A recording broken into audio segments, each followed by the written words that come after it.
Welcome and thank you for joining the Seeds event today. I am Shoni Flowers. I will provide technical support for today's event. If you run into trouble, please use the chat feature to contact me directly. Please use the thumbs up reaction to let us know that you can hear.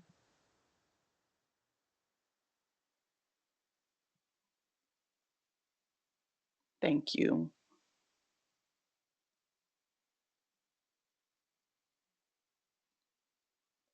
Before we get started, I'd like to go over a few housekeeping notes. Today's event is being recorded. Please note that your microphone was muted by default when you logged in. However, you are encouraged to type comments and questions into the chat. All questions asked will be answered at the end of the event. Live captioning is enabled in Teams. You can click the More Actions button, which is the three dots at the top of the screen.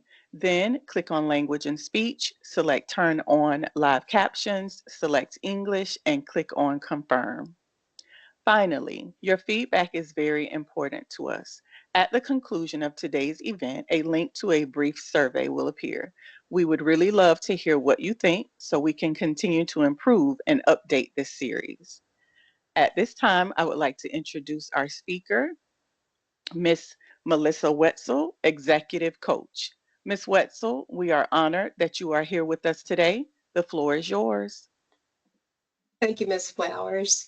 Good afternoon, everyone. I hope you enjoyed that little blast from the past. Heaven is a place on earth. I know I was rocking out with it. I am an executive coach with the Executive Coaching Division with HCS. The HCS Executive Coaching Division provides leaders with unique opportunity to cultivate their full potential while navigating challenges and driving positive change throughout VBA. I'm excited to be here with all of you today. Throughout this presentation, I'll share some of my experiences with feedback as both an employee and as a coach.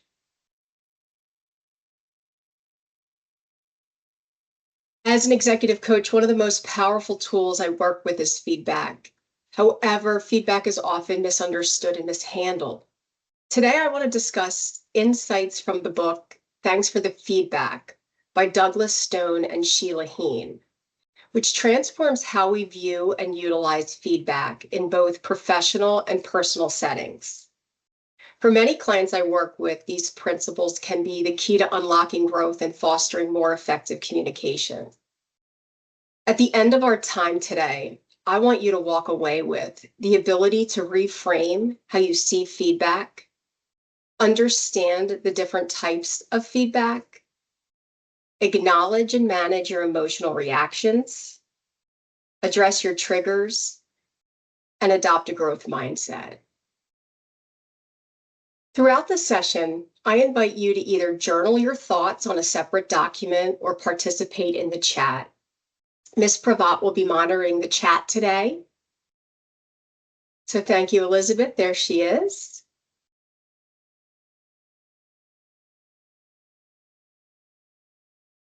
So what is feedback? When you hear the word feedback, what comes up for you? What are you noticing in your body right now? What do you recall about your experience? Was it positive? Feel free to go ahead and share in the chat what's coming up for you. And as you reflect, think about a time when you received beneficial feedback. What do you remember about that experience? What did you notice about your reaction to the feedback? I invite you to think about this and reflect, because oftentimes it'll be the feeling that comes up for you for feedback. So in the chat so far, Melissa, we've got some comments more on the negative side. When people think about feedback, they think about criticism or having made mistakes, nervousness, anxious before feedback is given. But others maybe have mentioned that they feel like it's an opportunity for growth. And someone compared it to sometimes getting called to the principal's office back when we were in school. But yeah, I'm seeing some nervousness, some worries, and then on the opposite end of the spectrum, opportunities to learn. So kind of across the board, positive and negative responses. And one person mentions that they sometimes tend to get defensive when they're receiving feedback. Well, I want to thank everybody for their participation, because really what the takeaway for today, what I want you to leave with today is a better awareness of your emotional response to feedback. Is your reaction to feedback fostering your growth or hindering your development? Because you have the ability to manage that response. And as you become more open to receiving feedback, you're unlocking your growth and fostering more effective communication. And you'll see that right now with the chat, where there's this immense emotional response of nervousness, anxiety, defensiveness. And then there's a shift on the other side where there's this openness to learn, and I'm going to get better. And there's probably a group of folks that like really appreciate the feedback. And then there's a group that are probably like physically reacting to it. So I invite you to really pay attention to how this is coming up for you, because that's the first step in kind of how do you hear feedback?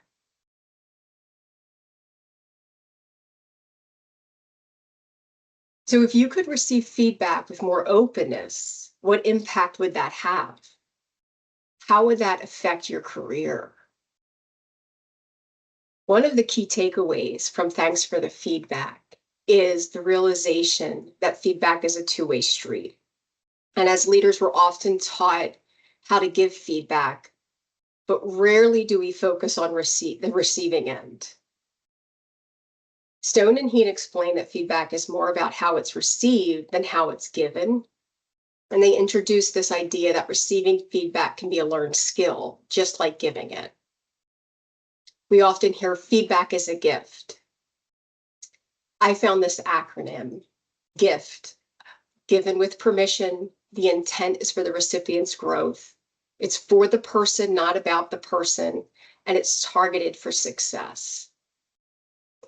I like this acronym because it helps not only frame how to deliver feedback, but helps me create a mindset so that I can hear it. And I'll share with you, I was one of those, I still am one of those that feels like I got called to the principal's office.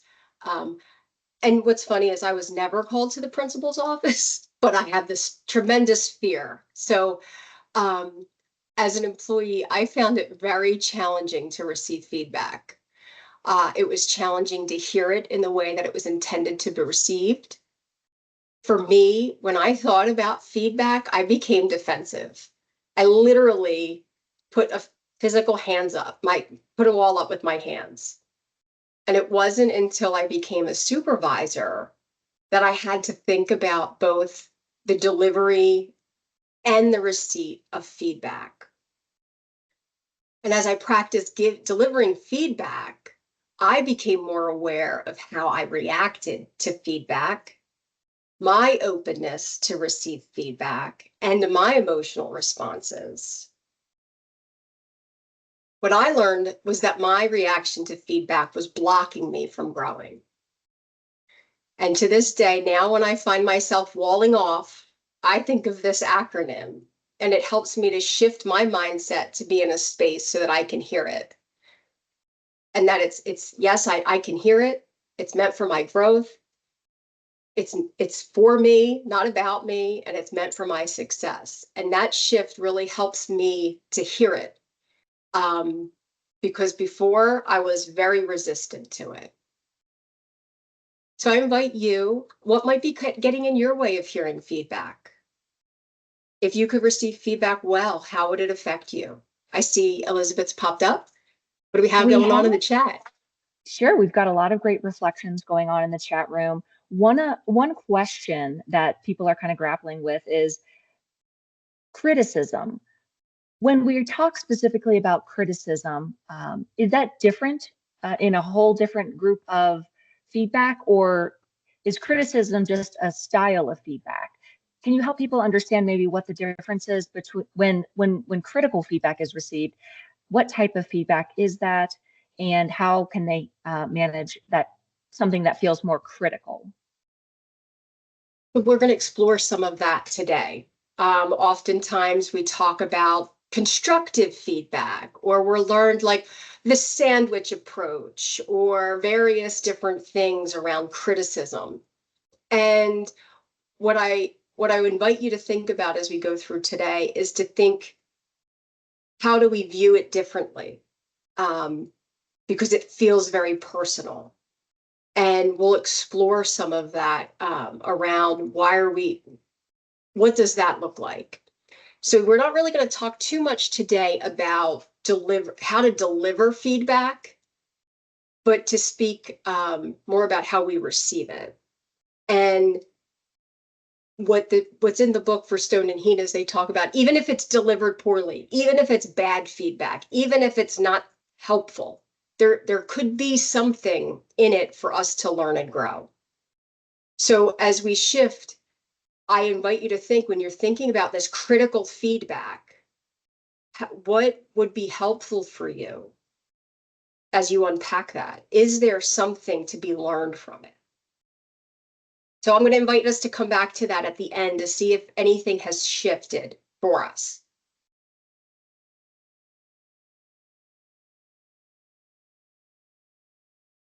So as we learn how we react and respond to feedback, it's important to know what types of feedback we are seeking.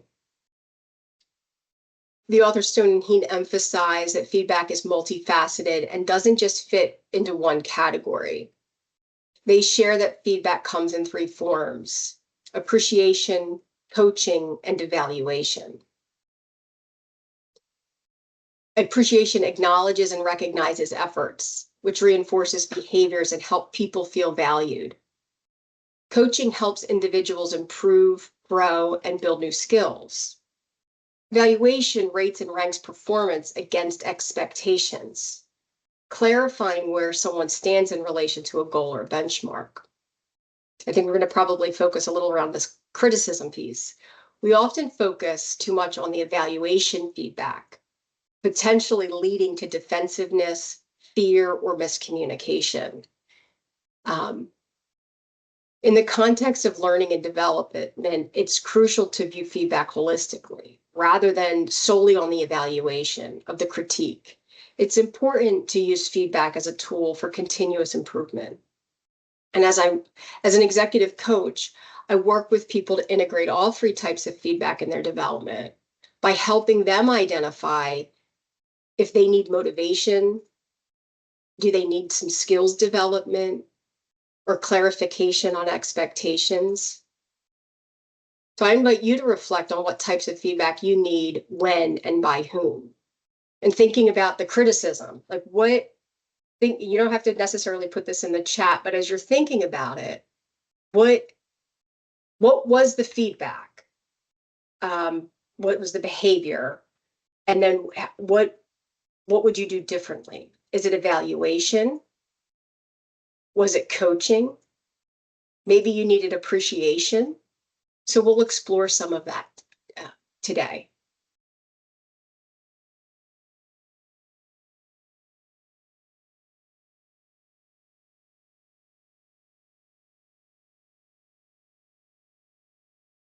It's important when seeking feedback that you're clear on what you're looking for.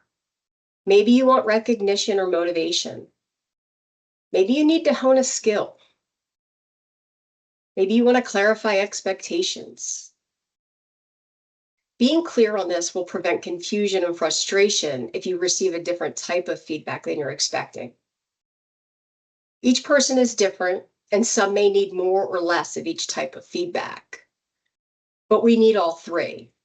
And just in how we saw that from the conversations earlier, there's this nervousness versus this like thrill of learning. Some people value the different types of feedback differently, but we need all three. Some of you out there may love appreciation feedback, while others are shy away from it, and they will cringe if people recognize them. So it's really important just to be aware of your needs and what your preferences are. Because what happens sometimes is we shy away from appreciation feedback, or we don't hear it. We may have it, but we don't hear it. And research shows that you need like 7 times the appreciation feedback to 1 criticism. So, and this evaluation feedback. And I invite you to kind of explore if you're hearing all the appreciation. And maybe you're not getting the appreciation, so that's different, but some people don't hear it. They don't hear the appreciation or they don't hear the coaching, and all they hear is the criticism. So I invite you to explore that a little around what you need. So think about a time that you may have asked your boss, "How am I doing?" They said, "Great." And you may have left disappointed. Maybe you are really looking for some appreciation or coaching feedback. So I invite you to reflect on what type of feedback do you want more of in your professional journey. I encourage you to create a dialogue around what feedback you are seeking. Because sometimes it's generic. How am I doing? That's a very vague question, and you'll get probably not so helpful information. So for example, oh, can we go back? We're still on why we need all 3. There we go. You may have left disappointed. So for example, to know what types of feedback you're looking for, you might want to clarify and ask it differently, whether it's to a peer or to your supervisor. I'm interested in receiving feedback on a particular skill or task. Is there something I can do to work on to sharpen my skill or expand my knowledge? That really helps to get to that coaching feedback. You don't want to know if you're doing it well or if you're failing at it, but what can you do to sharpen those skills and hone in on that? Or if you just completed a task, maybe you could ask, can you share with me what worked well and what could be improved? Being specific in your questions helps those that deliver the feedback help support your goal in getting the feedback.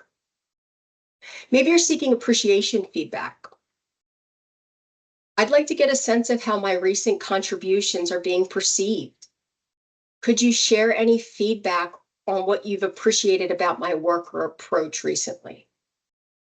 And that could be of your boss, that could be of your peers, that could be of your team, but helping to understand what people that you do that people may appreciate.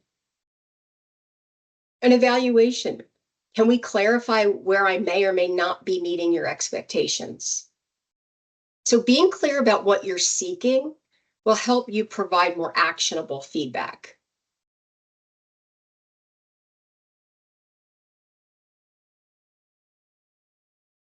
As we are building our awareness around feedback, let's focus in on your instinctive reactions to feedback. Stone and Heen talk about 3 variables that impact our emotional response to feedback: baseline, swing, and recovery. So this concept's a little odd. So I'm going to give you a few examples. How they describe it is baseline is your default emotional state. Your swing describes how much impact it has on your baseline. And recovery is the duration of your reaction. I'll share 2 examples with you, but the key takeaway here is to recognize how you're impacted by feedback and think about how that is serving you in your development. And I'll be really curious to the end of our call for some of you that said, oh, you see this as a learning opportunity. What really has helped you shift to view it that way? I'll be really curious to see if anyone wants to share.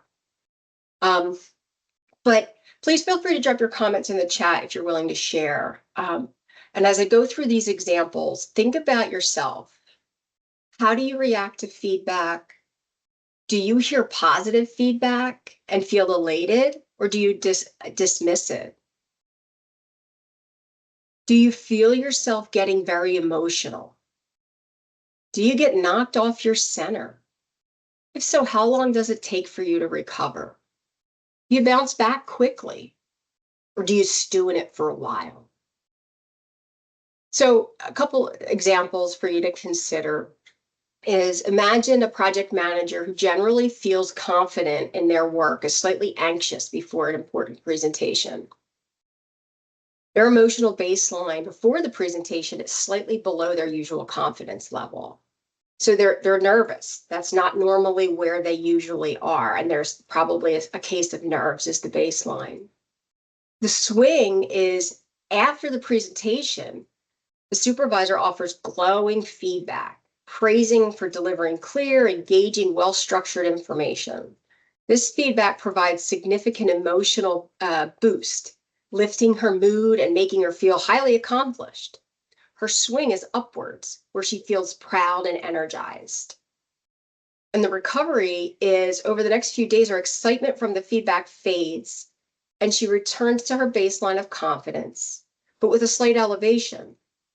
That positive feedback has reinforced their competence, and next time she presents, she feels a bit more confident than before. This feedback has had a lasting impact on her self-assessment, shifting her baseline upward. Now, on the flip side, there's a team leader who feels comfortable in his role, believes his leadership style is effective, his baseline is stable, he feels secure in his abilities, generally optimistic. And during a one-on-one meeting, his manager provides tough feedback, suggesting that his leadership style comes across as too controlling and that he needs to delegate more responsibility to his team. This feedback causes this negative emotional swing where he feels defensive, surprised, he's doubting himself and his leadership capabilities. And over the next few days, he processes that feedback, reflecting on his behavior and seeking advice from colleagues. And initially, his recovery is slow, but he starts to implement changes based on the feedback he's received, and he regains confidence, and his baseline returns to normal. And eventually, after seeing positive results from the adjustments he's made, his baseline improves. That negative swing helped him develop a more effective leadership style in the long run, shifting his baseline upward. So I invite you to kind of give some thought to how do you react to this? Now, these were two scenarios that had very good positive outcomes. And where I want you to be aware of is in the recovery. How do you recover from feedback? What do you choose to do with that?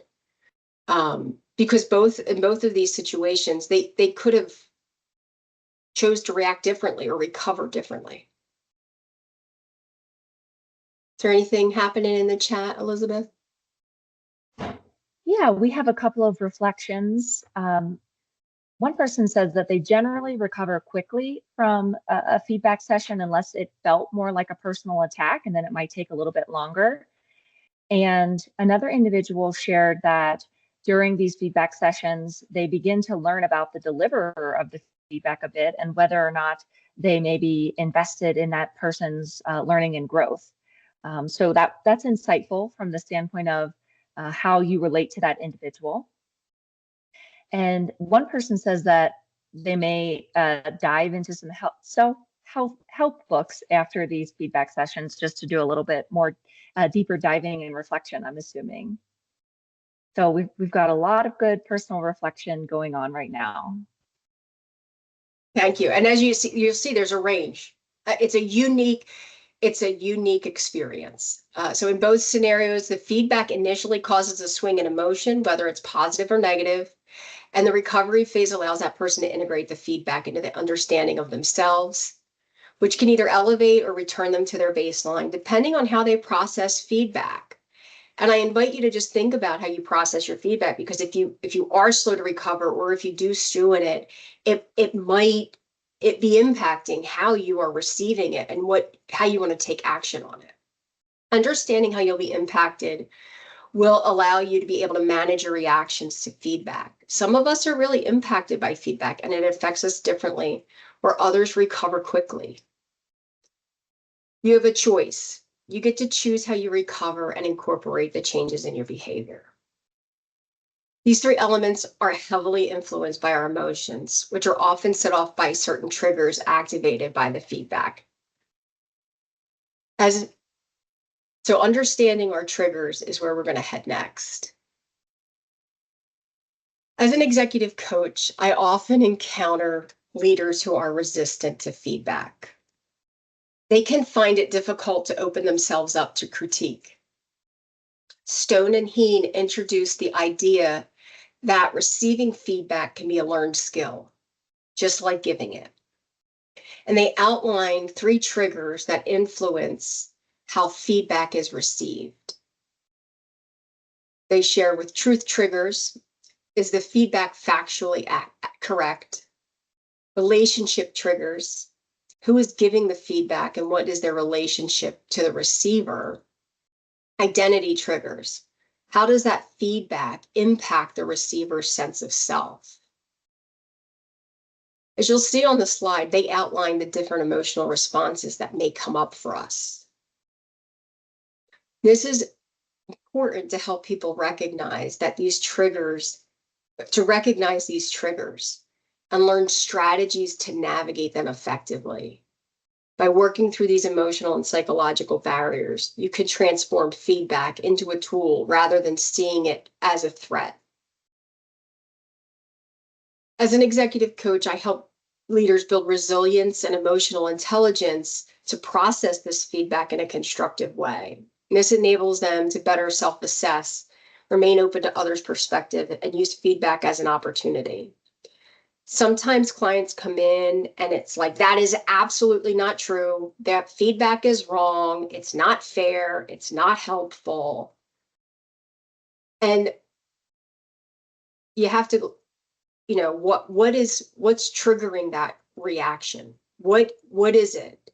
What if 1 ounce of that was true? How would you view it? Oh, can you go back one more slide?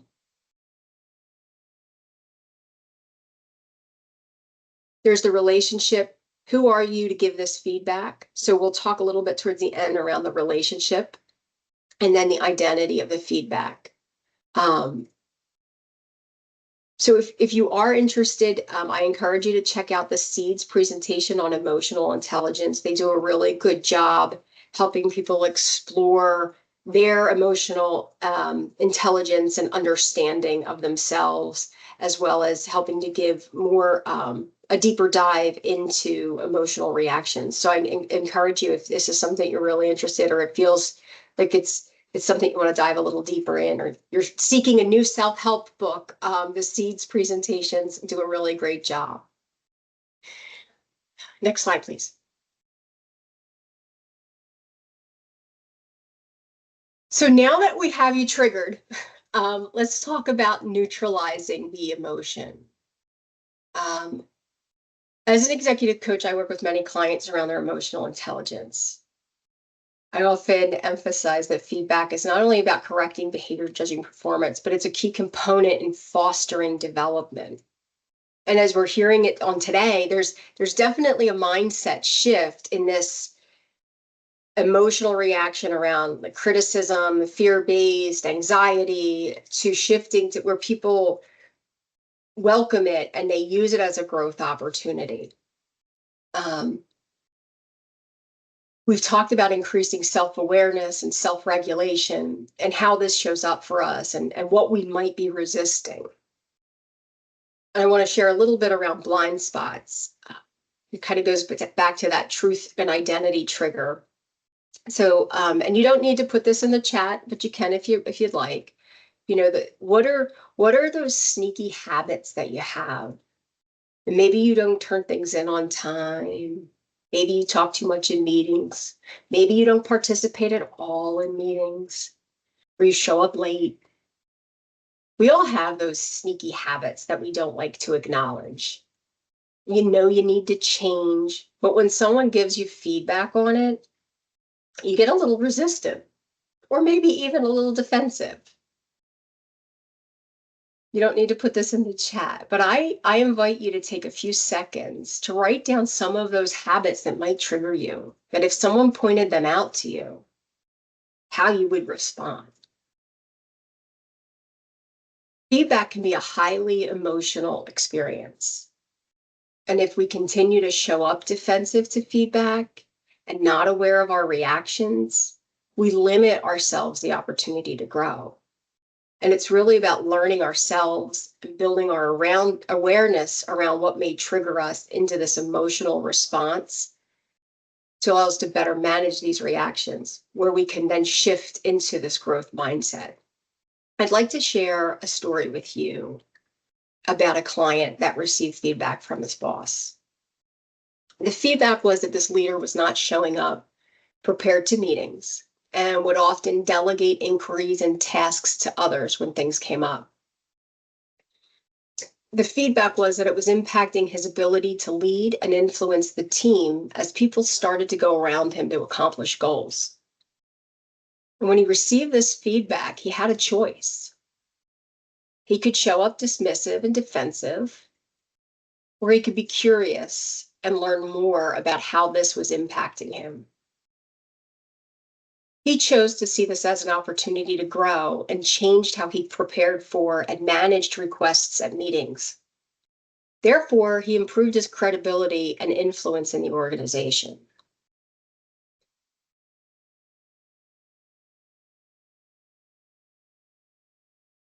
So now that we've acknowledged that feedback experiences can be emotional and that you could choose how you react to feedback, how do you stay in the right mindset?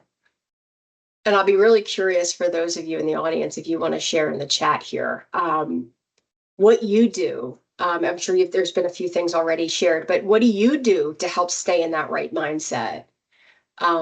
Is to believe, some of the things we recommend is believe that it's a gift, believe that it's in service to your growth and success.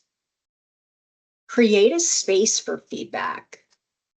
One of the things we do with clients is help them shift the language. Instead of yes, but, and that we want to defend our position, we say, thank you, tell me more. Create a space where you're curious to learn and understand and seek understanding and clarification. Challenge your beliefs. What if this came from a trusted source? What if your best friend told you this? We all have those best friends that tell us the stuff we don't want to hear. What if they told us that feedback we were getting?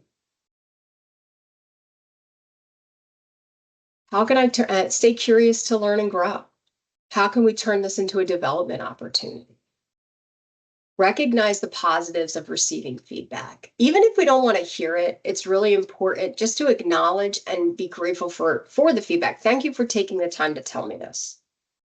Oftentimes, we're getting feedback, and there's clues on, particularly from our supervisors, on what successful leadership traits look like. And feedback helps us to move in that direction, even if at the time it doesn't feel like that. So just acknowledging that someone took the time to provide you that feedback is important. So much of our career growth is the ability to graciously accept feedback, whether we agree with it or not. So I invite you to share in the chat some of the things that you shared for your what are helping you keep that positive growth mindset around feedback. What do we have?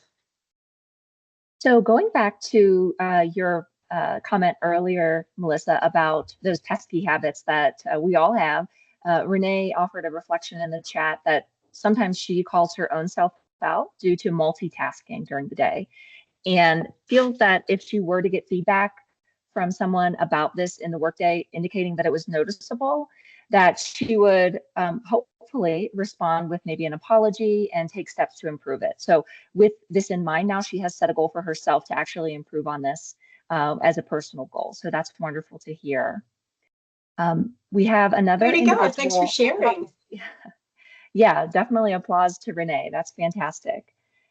We also had Candace, who mentioned that maybe she struggles a little bit with punctuality, and that based upon her own reflection, she might tend to get a little bit defensive or argumentative over that. But I'm hopeful, Candace, that some of the tools that Melissa offered today can help you maybe reframe some of that and continue to see how that feedback would potentially help you grow. Let's see, we have a couple of other good comments coming in about shifting mindset. So we have someone said that they would like to remain optimistic and look for the positive in the feedback that they've received so that they can continue their own growth journey. And let's see, we've got Laura Lee says that she would hold herself accountable and again, always look for the bright side. So we've got some people really looking for those growth opportunities. And I need more of them in my life. I love it.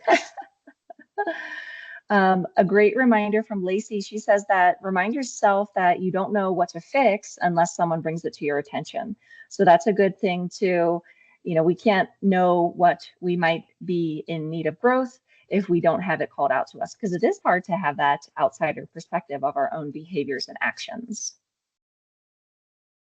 Yeah, and on that one, sometimes you don't even, like for the example that for the leader that talked about how he shifted, he didn't see that as an issue. It was like, oh, it was like, oh, that's a small task, I can delegate it. He didn't realize that because he didn't put that stock in those tasks, that he wasn't prepared for it, how it was being perceived by other people in the organization. And that's sometimes the benefit of feedback, that you don't realize that external perception. Exactly. Yep. And that comes back to that emotional intelligence that you mentioned earlier, Melissa. We do have a question from Maria. So she asks, what if you do ask for more feedback, but you hit a wall with the evaluator? So Maria, I'm thinking they're not providing good feedback, or maybe it's not specific enough. So how would you recommend approaching that, Melissa? Would you repeat the beginning of that question again? Sure. So you, as the recipient, you've asked for more feedback from, I'm assuming, a supervisor or maybe a mentor, but then you kind of hit a wall with the person who's providing the feedback. So there's a couple things that you can do. I would invite you to think about what have you asked? How clear on your request for feedback is it? How specific are you? Like ideally, think about what do you want them to tell you? What do you want to know about that you want feedback on? And as you think about that, what reframing the question might help get to a different response. So what I'm hearing in that question is like you're asking for feedback, but you're not really getting anything actionable. So I'm sure like there could be some curiosity around what you're seeking. What do you want to hear? Maybe, do you want to know, like, no, this is right, or like this is quality work, or it's living up to the expectations, you're delivering it timely, you're doing the skills properly? Is it coaching, like, hey, you have an area to grow and you're working towards that growth? Is it more recognition around, your participation and how you're being perceived by the team? So I'm curious what feedback you're seeking. And if you could get a little clearer on what you want to know, that helps the deliverer provide that.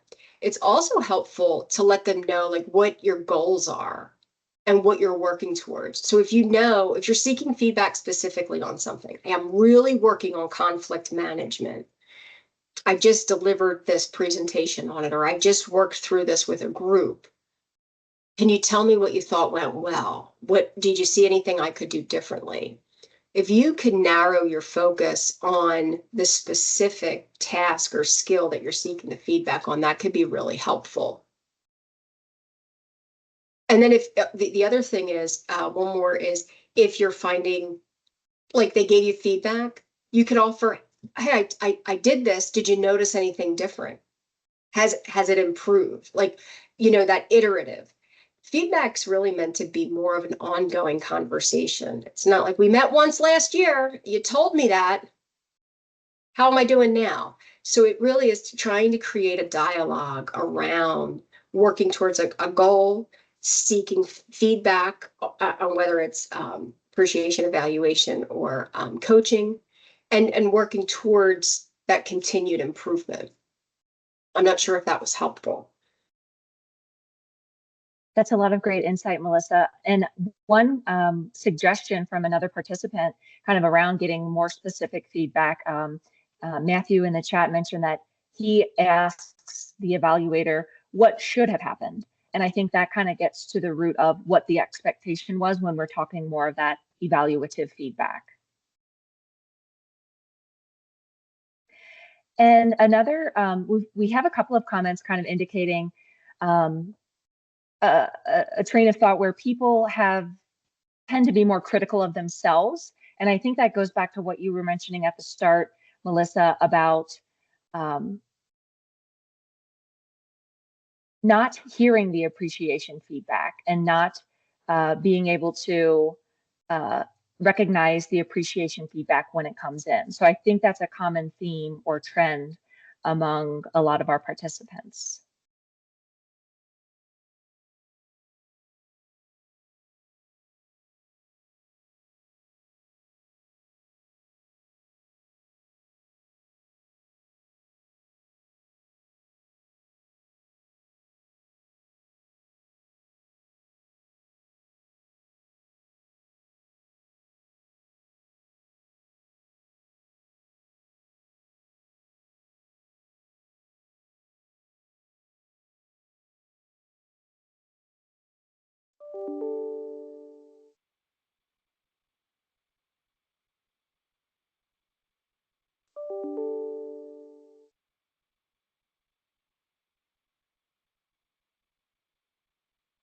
Okay, I think we might be having some technical difficulties with Melissa's connection. Shoni, can you confirm if you're able to hear me right now?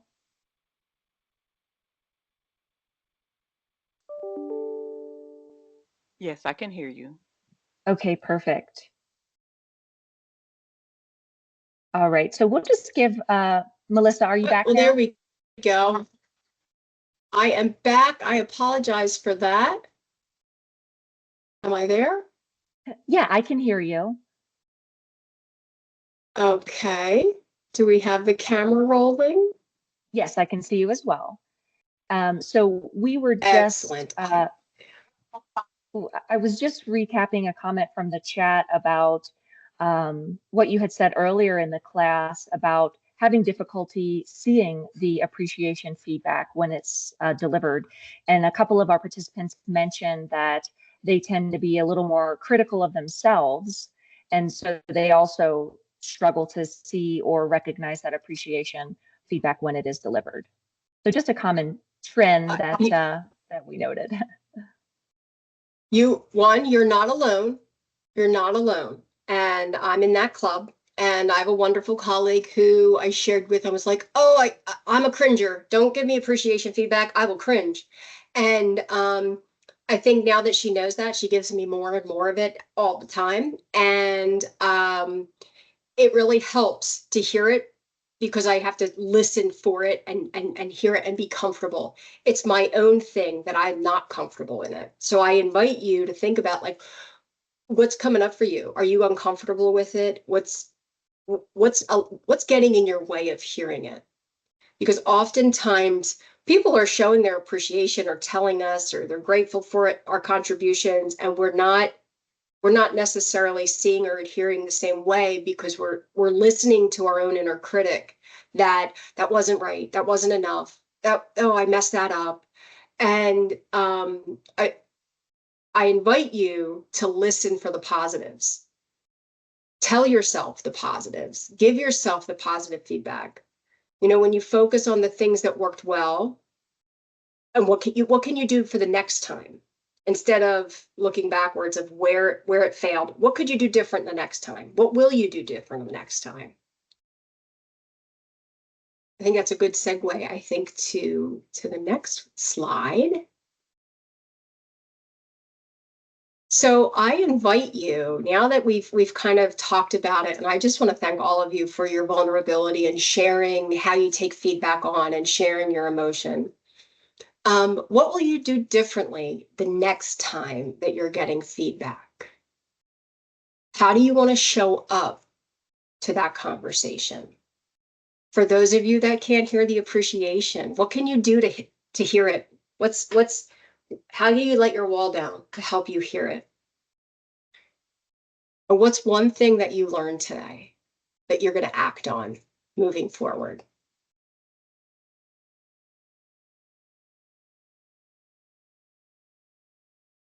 So I we don't know, have, Elizabeth, if there's anything in the chat.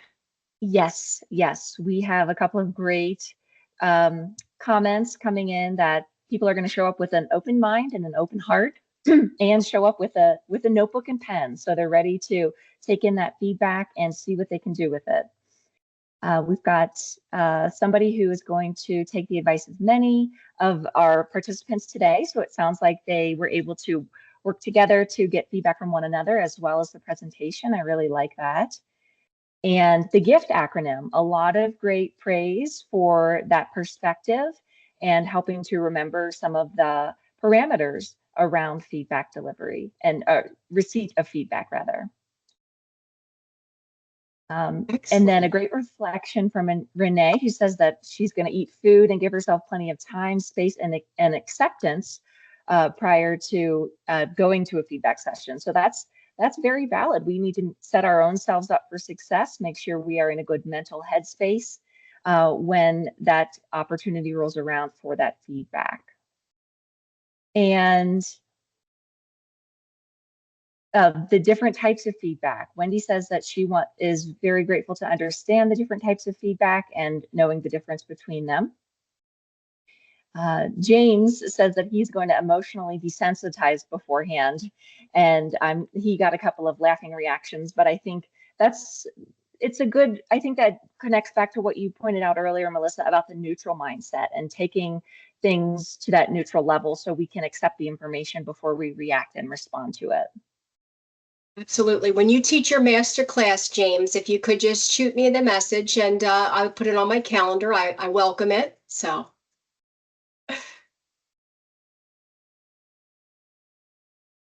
Excellent. Well, I really just want to thank all of you for your participation today and your reflections and if nothing else, everybody's unique in how they receive feedback.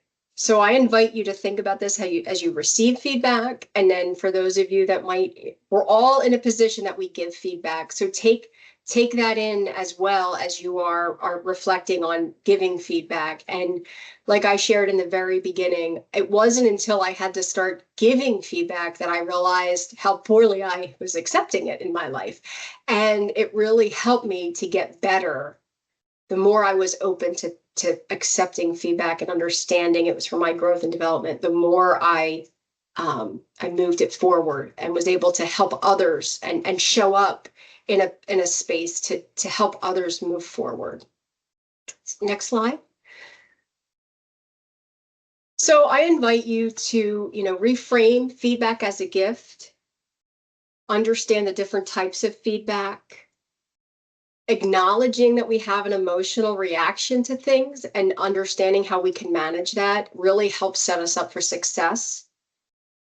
Address those feedback triggers and adopt that growth mindset to be open to receiving feedback.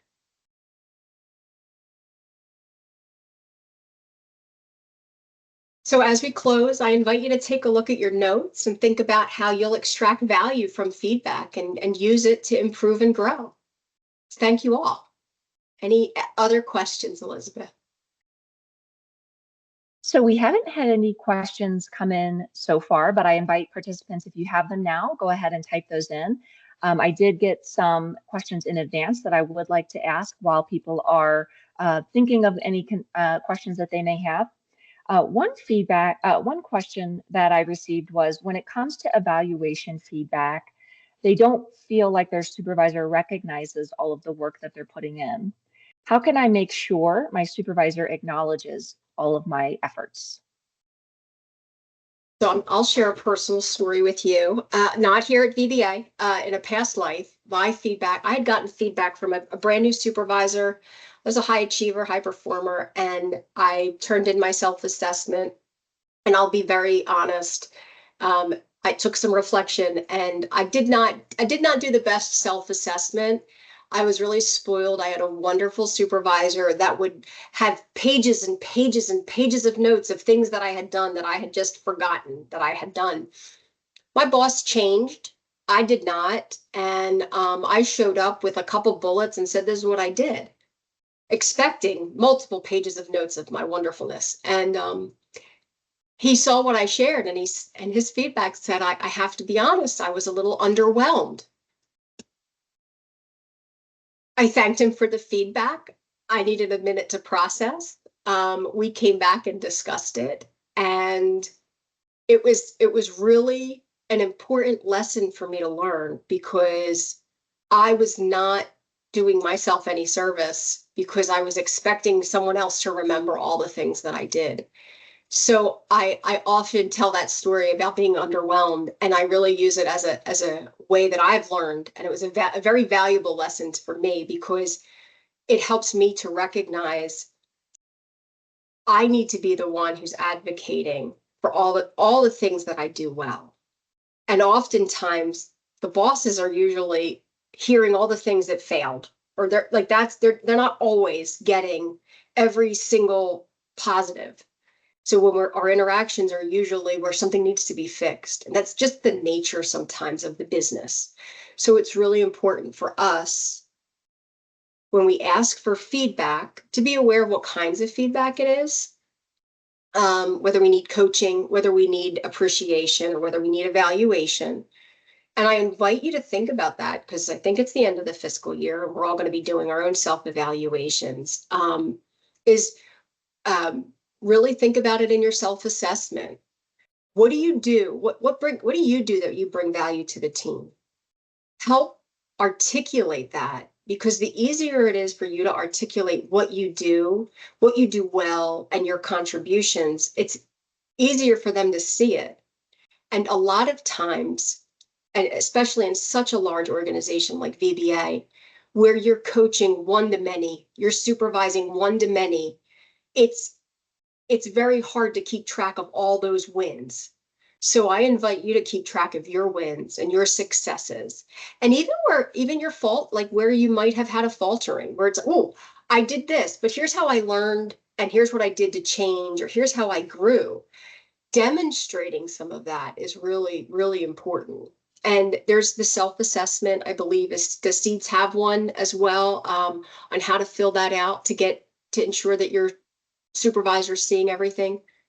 That's right. We did about a year ago now, because we're coming up on self-assessment time again. We did a recording, a session on the self-assessment. So in a moment, I'm going to paste that SharePoint link again in the chat for those who may be interested in going back and watching that recording. We did get another question about the concept of the triggers. Melissa, did that concept come from the book that this content is based upon? Yes. Yes. And that book, yeah. Truth Triggers. There's a lot of exercises. It's a pretty deep, there's a lot around that. So I just kind of touched the surface of it. But if you want to learn more, I'd be happy to share some more information around the triggers. Did you have a specific question around them? There wasn't anything further asked about that. No. But I would invite, I think that was Wendy who made that comment, so maybe she can reach out to you directly if she had a specific question about that.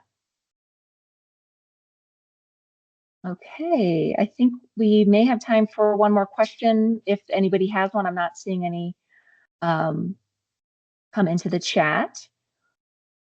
So for the time being, let me just comment.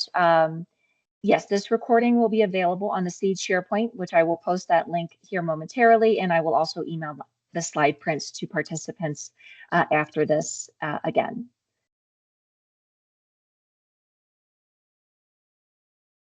Okay, Melissa, that is Your next we did. slide. I think we're just gonna I think we moved resources. So Yeah.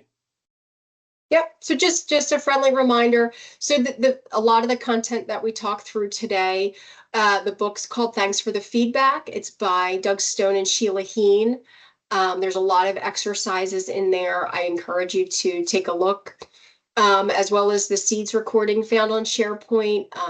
The learning and development team does a great job for the foundations of emotional intelligence. And if you're finding yourself, you want to have you need to have a crucial conversation on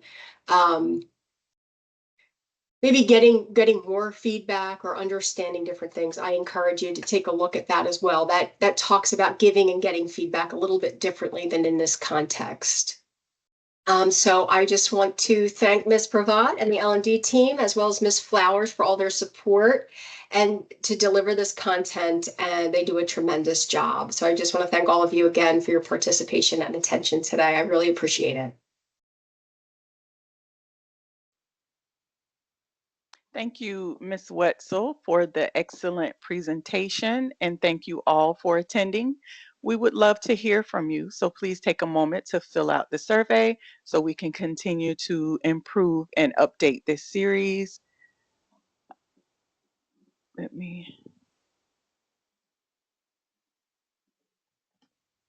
did post the survey link in the chat, and that concludes our session for today. Have a great rest of your day.